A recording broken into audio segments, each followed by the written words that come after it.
Anticipamos que íbamos a hablar de una institución muy importante de la ciudad de Rosario. Es una institución popular que se fue construyendo a lo largo de los años y que en la dictadura fue violentada, fue intervenida, fue saqueada.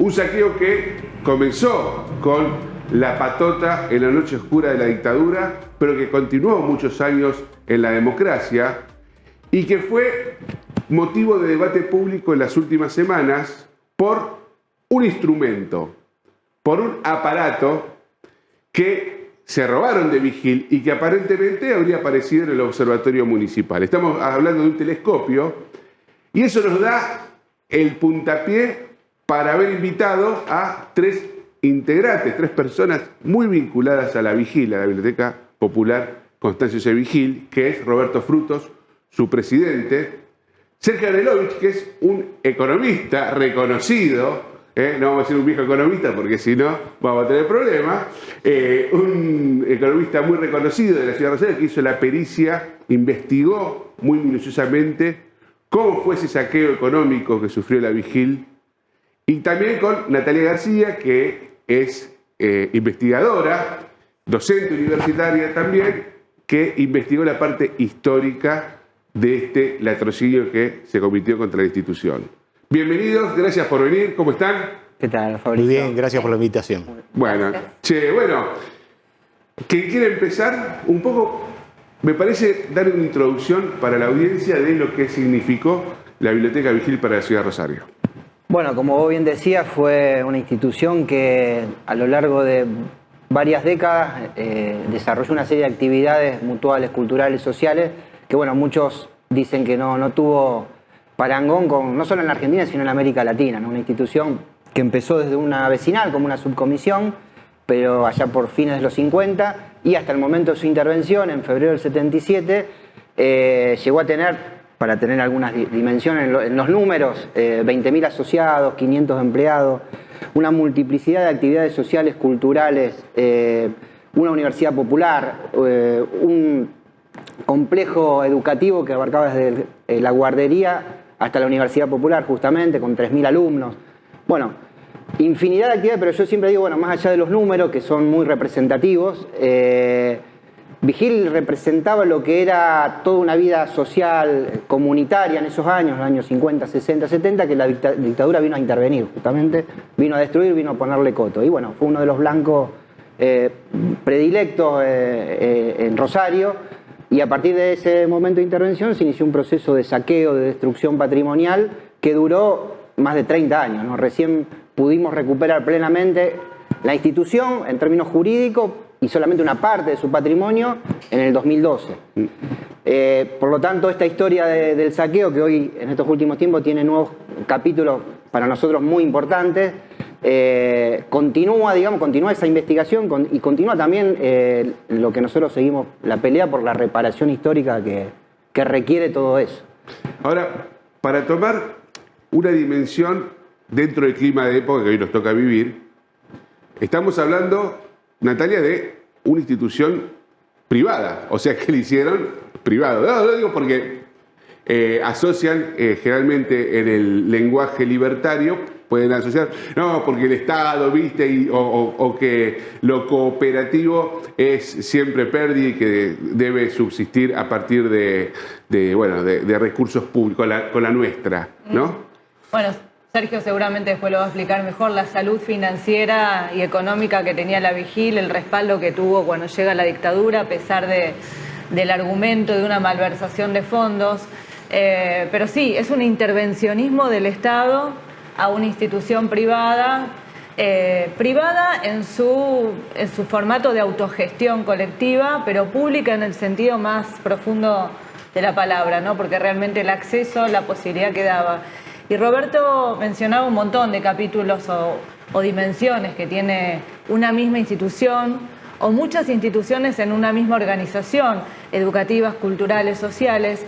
Y quizá el capítulo más que nos llevó más tiempo reconstruir o que hoy se pone otra vez en la agenda pública y hasta política es algo mucho menos explorado y es la ciencia que hacía la Vigil. La Vigil también era una institución científica, con lo que hoy significa todo esto, ¿no? Claro. Y lo era a partir de algunos espacios fundamentales como el Museo de Ciencias Naturales y como el Observatorio Astronómico, ¿no? El instrumento que llegó desde Alemania Federal en aquellos años, un instrumento único en su tipo, que les va a permitir conformar un equipo de esas características científicas. Ya vamos a ir al observatorio, pero Sergio, cuando vos empezaste a ver los números de la Vigil como economista, antes de la intervención, ¿qué había ahí?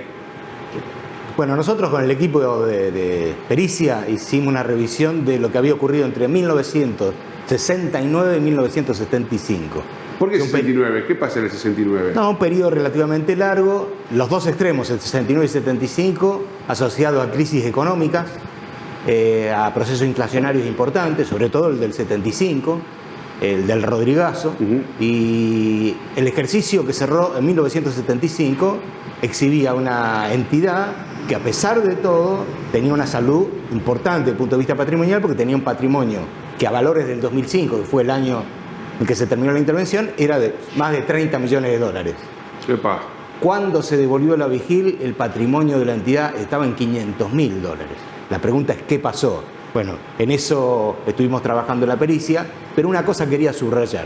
La intervención que la dictadura hizo en la Vigil no tuvo argumentalmente nada demostrado respecto de las cosas que se enunciaron en su momento. Por el contrario, ya visto desde el día de hoy, esa intervención tuvo como único propósito destruir el proyecto Vigil, tal como quedó acreditado durante esos largos años. Bueno, es importante esto porque vemos que, y no para hacer paralelismos absurdos, pero sí que muchas veces de determinados sectores de la política se trata, ¿no es cierto?, de deslegitimar o de menospreciar y de mentir sobre determinadas sanidades o no patrimoniales para decir, bueno, es mal habido, qué sé yo, y pum, intervenir, cerrar, aplastar, echar gente, ¿no? Lo estamos viendo hoy también, que son importantes institutos nacionales como el INTI, ¿no es cierto?, el SENASA, etcétera.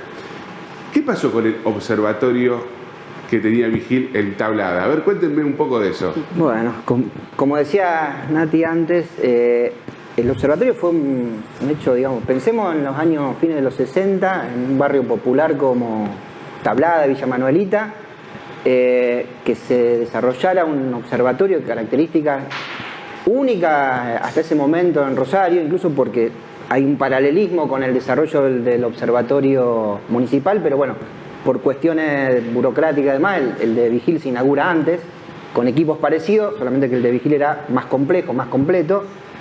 Todo un hito, digamos, que estaba, por un lado, al servicio de la investigación, y de hecho, los instrumentos que hemos reconocido y ha reconocido el municipio que están en poder del observatorio municipal eran instrumentos que se utilizaban para esa parte del área investigativa, muy importante, sobre todo el estudio de un patrullaje solar, se estudiaban las manchas solares, con uno de los elementos que encontramos, que es el filtro monocromador Liot.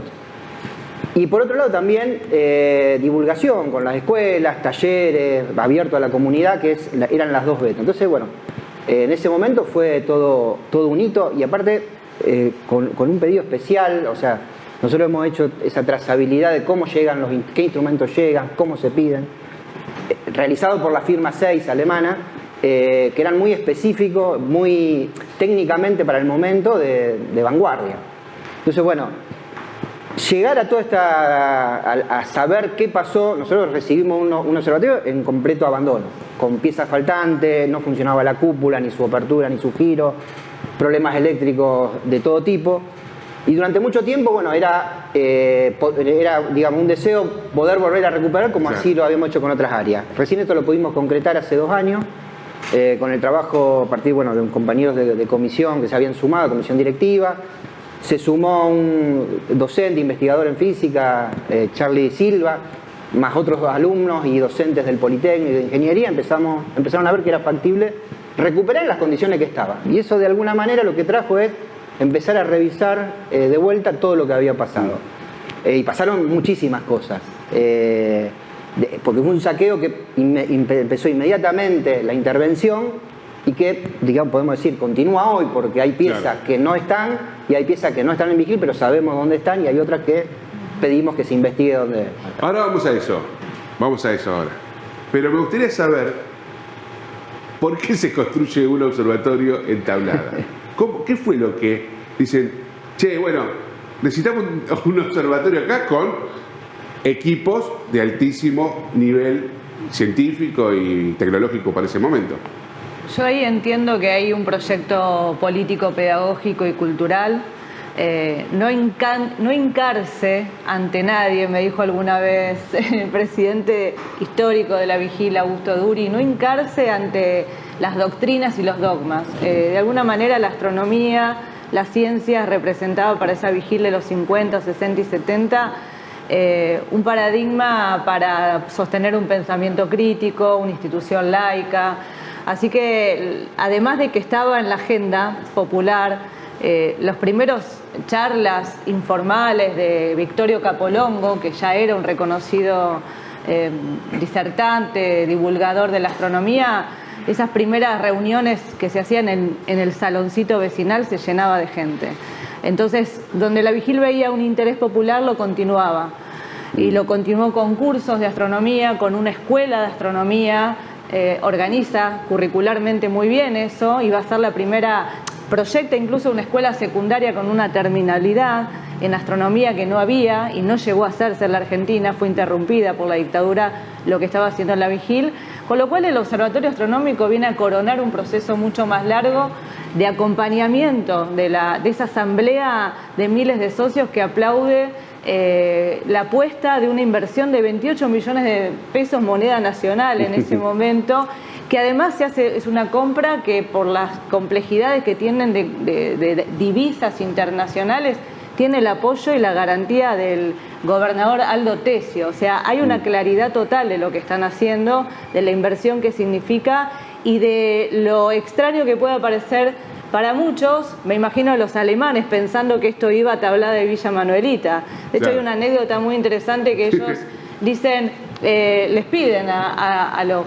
entonces miembros de la comisión directiva que se van a demorar un poco más, que va a llegar primero la cúpula, pero el Hauspiegel Rosario, una lente muy particular, esa fue la primera que se robó, antes va a pasar por una exhibición internacional en Praga, porque es la única que hay en toda América Latina. O sea que la construyen prácticamente para Tablada. Prácticamente sí.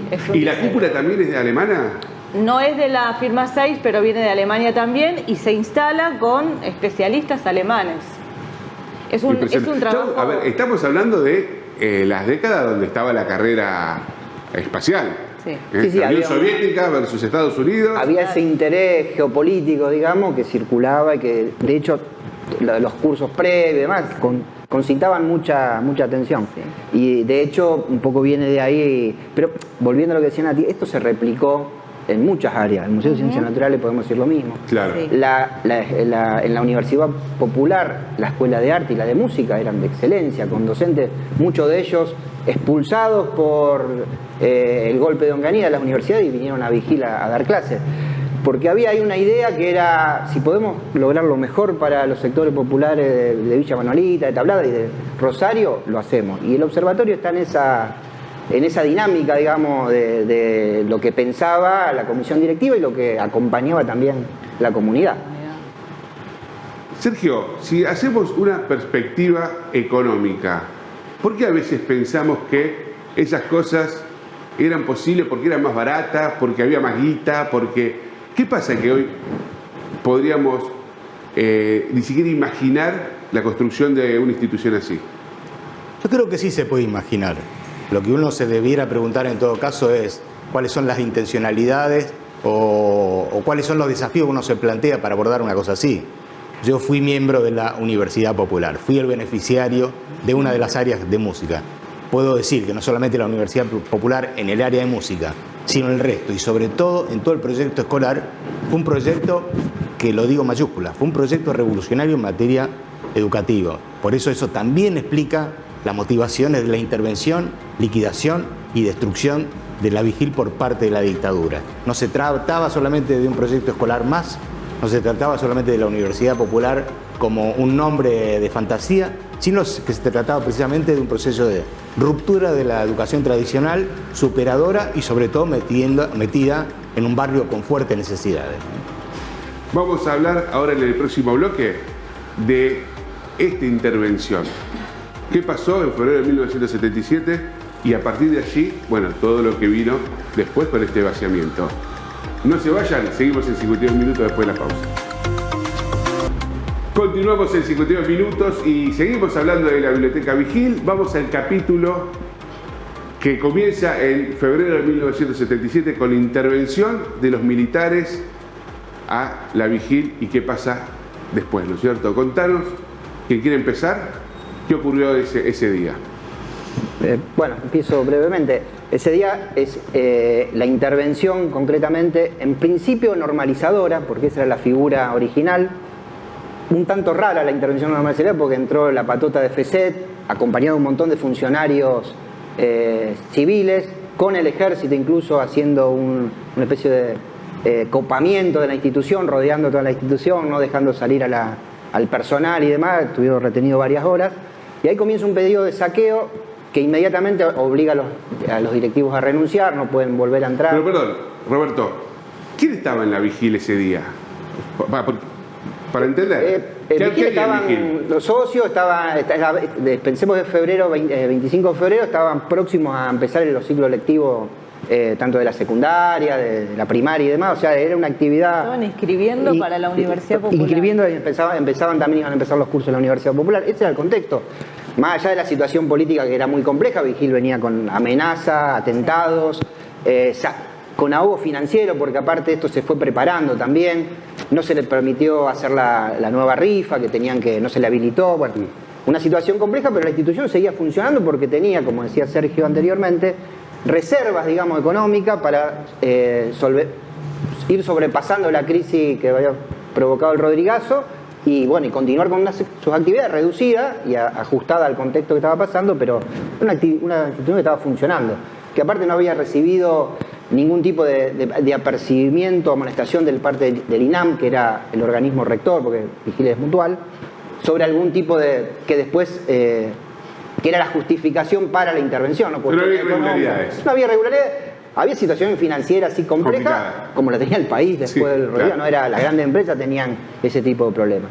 Pero bueno, ese fue el contexto, por eso siempre decimos, recalcamos, el carácter cívico-militar, eclesiástico, podríamos decir, de la dictadura en Vigil se vio claramente desde ese primer momento con la intervención, en donde entró sí un capitán de corbeta, Esteban César Molina, el primer interventor, entró la patota de FC, pero también entraron contadores, abogados, tasadores, que fueron los que después, durante 35 años, mantuvieron el proceso que rápidamente de normalización pasó en 40 o 30 días a liquidación.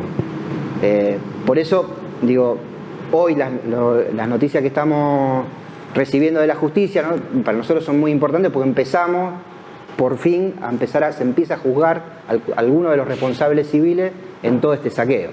Porque ahí entonces tenemos bien en claro, bien demostrado de qué forma, primero venía la patota, bueno, acá lo hicieron de forma al mismo tiempo, ¿no es cierto? Explícitos, digamos. Pero era bien coordinado.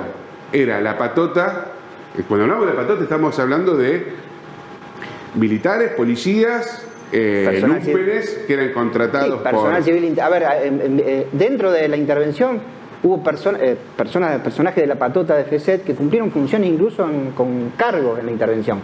Hablemos de Ibarra, o sea, alias Rommel, que fue el llamado asesor pedagógico, condenado a perpetuidad por delito de lesa humanidad. Otros personajes no tuvieron, que fueron personal civil de inteligencia, que eran rectores o directores de la escuela secundaria, como Carlos de Fulcini, Raúl Pangia. Raúl Pangia era agente de censura, de personal civil de inteligencia, y en la escuela secundaria era docente de formación moral y cívica. Ah, o sea, bueno, son psicólogo. Uno de vida. Usando la terminología de la época, podemos decir que eran todo parte del mismo grupo de tareas. Claro.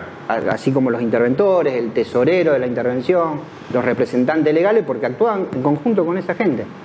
¿Qué pasa con el observatorio después de la intervención?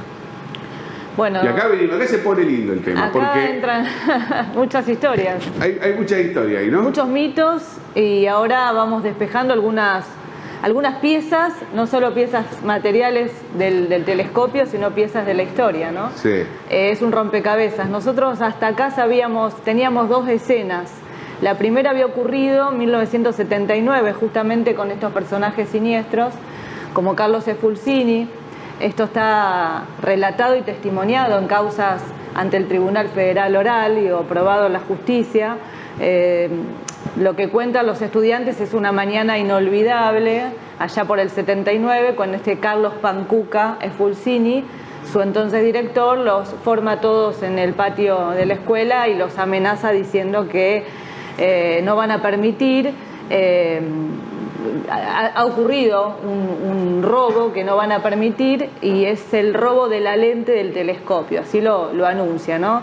Quedó en la memoria de los estudiantes porque los amenazó diciendo que tenían un sospechoso porque había quedado la huella de una zapatilla topper en una de las paredes del observatorio. Entonces todos cuentan que todos usaban zapatillas topper, porque era claro, el calzado de los pibes en aquellos años, y con lo cual todos eran sospechosos. Haciendo la investigación, aparece un recorte del diario La Capital, esa es la otra escena. El recorte es del año 1982 y tiene un título muy curioso, porque dice que robaron piezas o el telescopio, creo que, o la lente del telescopio del Observatorio Municipal de Rosario, y agrega, perteneció a la Vigil. Entonces la crónica relata esto, que en algún momento la intervención, ya la Vigil había pasado todos sus muebles e inmuebles a la provincia. Esto Sergio después lo puede explicar mejor, porque es un pase absolutamente viciado y oscuro, sin comprobantes de pago de nada. Pero bueno, ya los muebles e inmuebles habían pasado a la provincia, y en esa condición la provincia le había donado al municipio, al observatorio municipal, las piezas o partes del telescopio de la Vigil, ¿no? Estamos hablando de dos telescopios además, por eso lo hacía único en América Latina y en el mundo. Un refractor y un reflector, uno de 300 milímetros y otros de 150, ¿no? Entonces, en esa crónica dice que, bueno, los empleados del Observatorio Municipal y docentes de la universidad, cuando van a abrir la caja donada, recibida por la intervención en el 82, se encuentran con que no está realmente el instrumental original, y que fue burdamente reemplazado por vidrio común y arena y demás. Eso es lo que sabíamos hasta acá. Pero en la comunidad científica local, el mundo de la astronomía, de la física, y también en testimonios que ya habían sido volcados a la justicia, estaba este rumor fuerte de que sí, efectivamente había que seguir buscando en el observatorio municipal, y que la historia estaba, las respuestas posibles estaban ahí, y no en una escuela confesional de Rosario, que era el gran mito que había circulado todos estos años, donde había sido llevado ese material, ¿no? Hasta acá teníamos eso. Claro, era el mito era que el padre Pisi de Cristo Rey se había choreado el coso. Pobre el padre Pisi. Ahora ya debe estar ahí con los astros.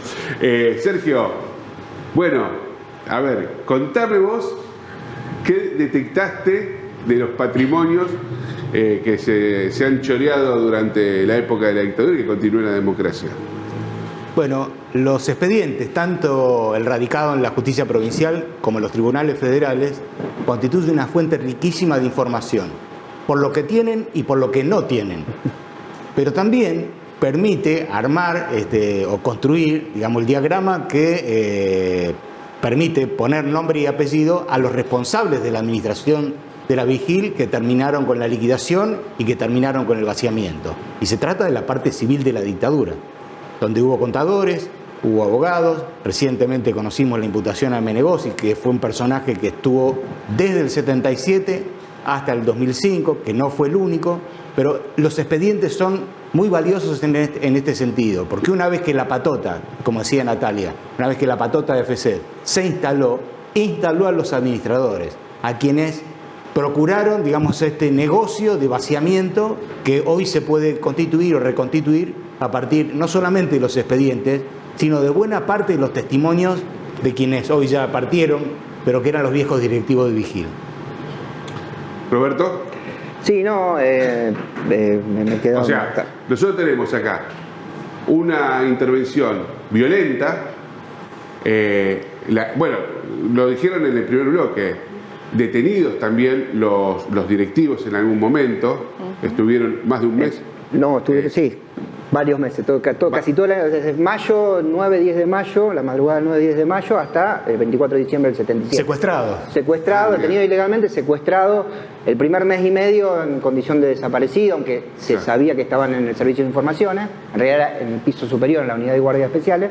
Después ya pasaron a partir de junio, fines de junio, a disposición del PEN, y en esa condición tuvieron la libertad condicional después de diciembre. Entonces es el aparato violento que ingresa a la institución y después vienen atrás contadores y abogados que empiezan a un saqueo permanente que dura ¿hasta qué año? Mira, en el 2004 se formó la asamblea, después de varios intentos, porque hay que hacer, la historia habría que hacer de todos los intentos fallidos por un montón de condiciones políticas, también porque muchos de los que pasaron por la intervención, funcionarios de intervención, después fueron personajes muy importantes en la vida pública de la provincia. Uno de los primeros asesores legales que fue Emilio Maldonado Puig, que fue procurador de la provincia durante los primeros gobiernos democráticos. Claro.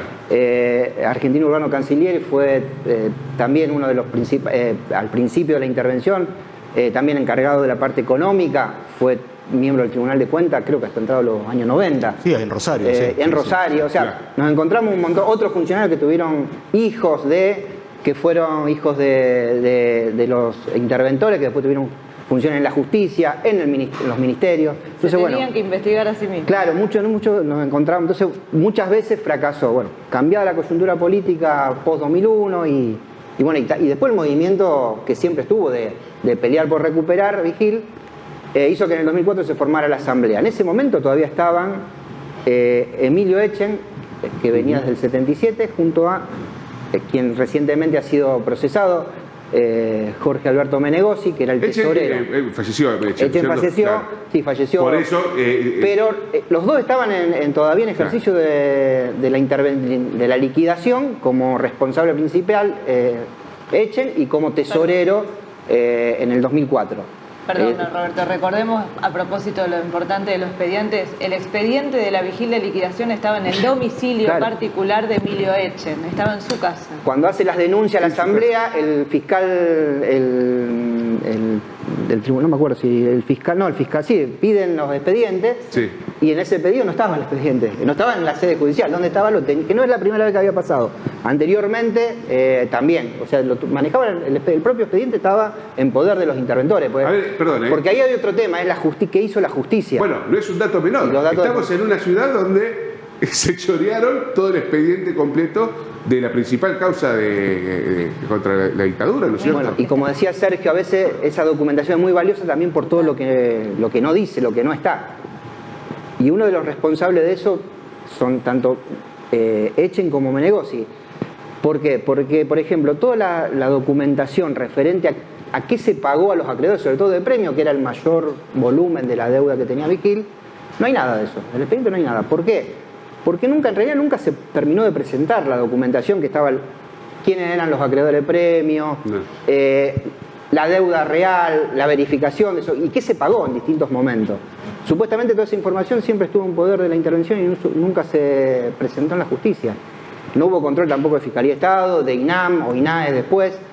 Y esa documentación, en el año 90, según una denuncia que consta en el expediente, en el año 99, perdón, se presenta, estaba en un galpón en los terrenos de Galvez, que habían sido vendidos recientemente a la Municipalidad de Galvez, en custodia, digamos, claro.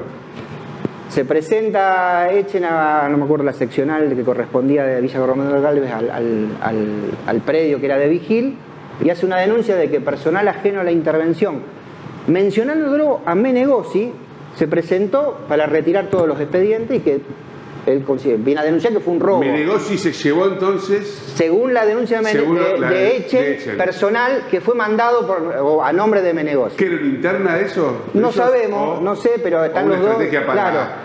Lo que siempre se circuló es que lo que debe haber pasado es que se habían quemado toda esa documentación. Claro. Lo más interesante es que en ese mismo denuncia, Echen dice que era material que ya tenía más de 20 años, estaba próximo a ser destruido, que no era importante. Y para nosotros es fundamental. Hoy en realidad yo creo que se les vuelve en contra, porque nosotros sí tenemos testimonio que primero los pagos, no hay constancia de muchos de los pagos, a quién se pagó, cómo se pagó, y sospechamos por muchos elementos que hay en el expediente que si no fueron ficticias muchas de esas deudas, lo que sí seguramente hay muchas dudas de que a quién se pagó, porque hay testimonios de personas que están en ese listado y que no se les pagó. Pero a ver, esto le pregunto a los tres. ¿Qué información tiene Menegossi? ¿Qué es lo que sabe Menegossi que puede decirnos sobre estos años tan oscuros y Quizá puede explicar cómo se evaporaron 40 inmuebles que tenía Biblioteca Vigil. O sea, estamos hablando de un patrimonio muy importante. O explicar por qué los únicos que cobraron y se beneficiaron todos estos años fueron en honorarios los diferentes interventores que pasaron no solo desde la dictadura, sino habilitados por jueces en 1983 y un Estado que después administra la miseria, o la riqueza primero y la miseria después que le queda a la Vigil, ¿no? No sé qué pregunta le harías vos, Sergio. Yo, sí, una cuestión con respecto a los honorarios que vos comentaste. Del cálculo que nosotros hicimos, los honorarios retirados en blanco, en concepto de honorarios, valuados al año 2005, es aproximadamente $1 millón. Aproximadamente $1 millón. Y el otro agujero es que si el Instituto Nacional de Acción Mutual decidió la intervención, se supone que debería haber existido un conjunto de informes de los interventores al órgano. Claro. Esto no existe. No existe. Esto no existe. Y lo que existe es muy pobre y no da cuenta de nada. Por eso digo que los expedientes son importantes en lo que muestran y lo que no muestran sumados a los testimonios de los viejos directivos.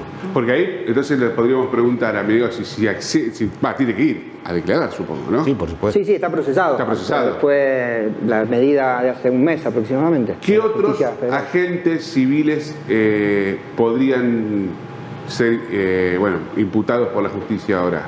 ¿Quedan gente viva? ¿Cómo es eso? Y no. Hay pocos. Hay que revisar. Hay que revisar quiénes están. Bueno, lamentablemente, obviamente, ha pasado 4 décadas prácticamente, claro, o más. Nosotros en la indagatoria original, que se presentó hace 2 años, primero fue rechazado por el juez Bailaque, el mismo que hoy está fuera de la justicia, creo que con detención. Sí, justamente cuando estamos grabando esto está haciendo... está en la audiencia ahí para ver si se lo procesa o no a Bailaque. Él denegó el pedido nuestro y de la Fiscalía, después tuvo un proceso, se apeló, la Cámara de Apelaciones reconoció en principio a Menegossi. Sabemos, la mayoría de todos los interventores han fallecido. Hay otros funcionarios, también hay funcionarios, hay que pensar en funcionarios, como decía Sergio, de INAM, INAES, hoy, que siguieron, claro, permitieron que todo esto transcurriera. Funcionarios hacer esa trazabilidad de los funcionarios que fueron poniendo los... nosotros también es la pata civil de la dictadura, la pata civil del caso Vigil. Exactamente. Claro, y tanto en la justicia como los fiscales de Estado en su momento, ¿qué hicieron? ¿Qué pasa? Vamos a hablar del telescopio, porque nos queda 1 minuto.